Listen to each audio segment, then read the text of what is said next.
I have 4 poems, and I probably won't say much of anything except just read them. I stand here.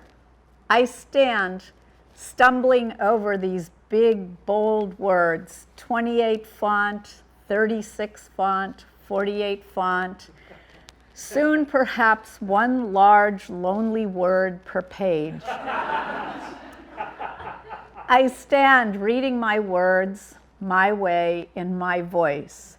If I hold the page up with its large language, perhaps you could read it yourself. You right there in the front row. It's like that mysterious blackboard in Miss Maxwell's first grade class before I got glasses, before I could see 2020, before I saw clearly for almost 60 years, more than 60 years. Now, once again, I can't see the writing on the wall. Some confuse this with cognitive impairment, or perhaps with just not trying.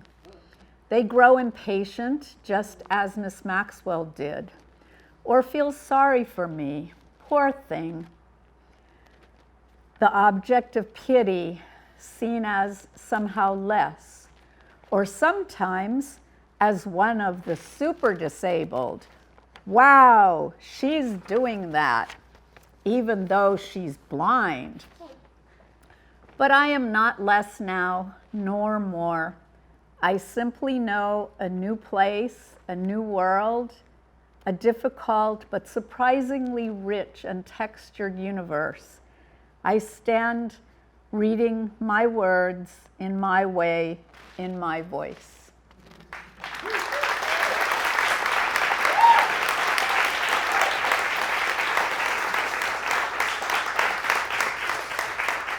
Thank you. And I was going to say thank you to Kim and to Paul, my teacher, and to Lauren and everybody else who deserves thanks, but I got nervous and forgot. All right, this is in case of a loss of cabin pressure. In case of a loss of cabin pressure, do remember the incandescent Romany women with peanut butter on a spoon, almost like a lollipop, chickadees and maple syrup snow that blew in during the humming purple night as we dreamt of flying as liquid rainbow children in a flock.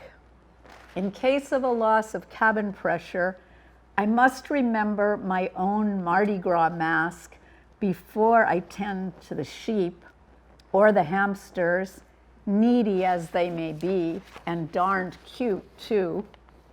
In case of a loss of cabin pressure, a million tiny lights will glow, perfumed poems to gently guide us through the messes we have made here.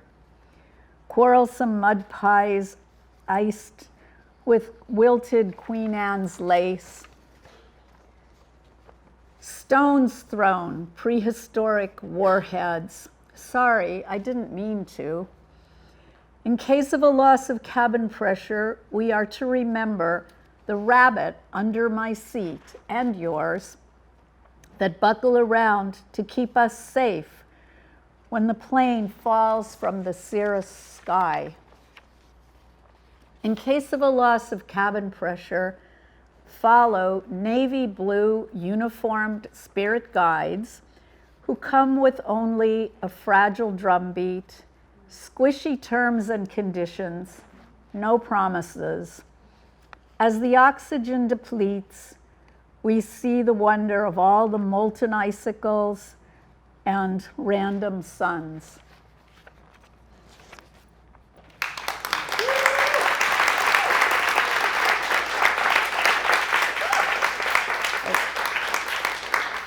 I think of that as a poem of how to be happy in spite of everything, the one I just read. All right, this is called Muni Carry On, a true story. She's carrying a worn plastic bag, washed many times, and in it, a sock with no mate, a chewed pencil stub. Why doesn't her son call back? Blessed art thou among women. A city college spring schedule. A sticky kitchen counter and dryer lint got in the way. He hoists a dark backpack meant for manly loads, all kinds of straps, places to attach thunder, cords to secure lightning. His sister's thong tossed in the family laundry basket. Elk corpses that he will blast and burn on his way to homeroom, so no one sees his fear. Another he clutches a laptop case meant to hold a sleek machine, now full of his father's lung cancer. The hospital smells. No, wrong page. Fear of asking directions. A PBS program, 6 steps he could take to reimagine his whole life, maybe even the entire world, if he had time.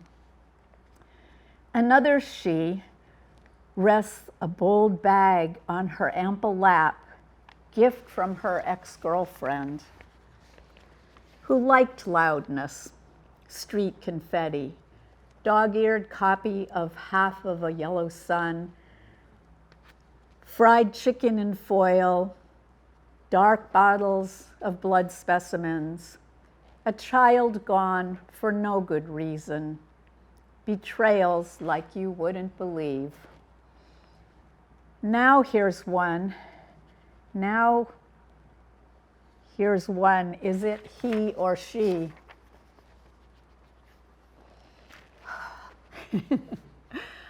Hauling a small file cabinet, oak veneer, tied onto a luggage cart, Salvation Army, 2 drawers full of unwritten poems, untold stories, all true. Such possibilities. Imagine quick mirrors, encoded dots of light that would send word, have us all understand. Oh, now I see who you are.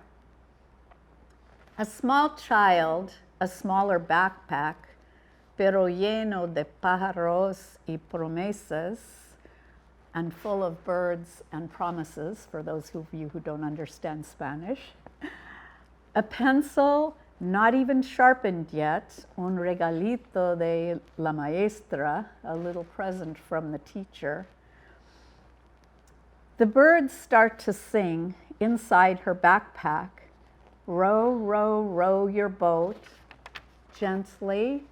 This kid hums along, and then another hums. Emboldened, others sing, singing all the words out loud together, pulling new verses, lyrics from plastic bags, backpacks, laptop cases, laundry carts, adding to the song.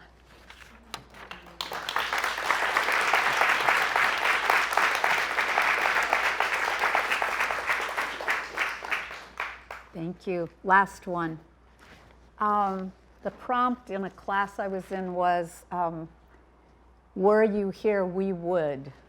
And I wrote this not knowing who I was writing it to, and I realized later on rewriting, I was probably writing it to myself. Were you here, we would put on rumpled rag plays in the kitchen at dawn and in the cricket and lavender backyard at dusk. We would conjure old storybook friends to take part in these productions, glad to see Momotaro, the Peach Boy, and Eeyore again.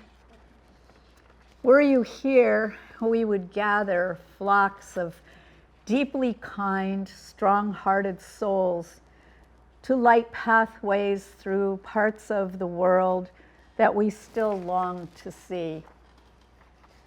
Were you here, we would enchant old cats and young monkeys with stories of things that may have happened or not, that show the way, whether fiction or truth. Were you here, we would be one body dancing deliriously content across the worn oak floor, causing the curious to ask again, who are those seeming unlikely partners in such sweet embrace?